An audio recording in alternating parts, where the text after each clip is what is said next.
Share has been serving Clark County for the past 45 years. This week is their annual Appeal for Meals, a fundraiser to support 3 nutrition programs, including their Hot Meals program. Definitely feels good that our community comes together to provide these resources to those who need them. They also have their summer meals and their backpack program, serving 1,200 meals a week. We typically try to do a vegetable, a fruit, a grain, a protein, and a snack that the kids can eat when they're on the bus or headed home. Serving 90 schools, including Vancouver and Evergreen school districts. I see so much joy in them because they feel like they're contributing to their family and it's part of their job and their role, and they get really excited about it. We know if kids are hungry, they're not going to do well in school. If their bellies are rumbling, they're not going to be able to focus, they're not going to be able to concentrate. So making sure they have nutrition, especially over those weekends where they don't have access to breakfast and lunch, is a tremendous support to that family. Last fall, Share had to enforce an enrollment cap on their backpack program,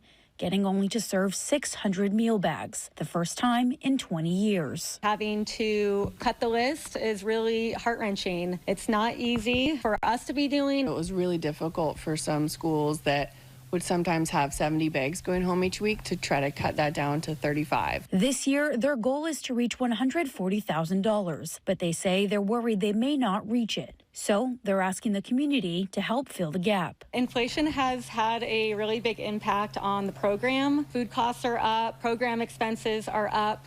And because of that, we had to cut the program down by almost 50% in order to manage the budget. To help, you can drop off food at their warehouse or donate online. For more information, just head to our website at kptv.com. Reporting in Vancouver, Paulina Aguilar, Fox 12 Oregon.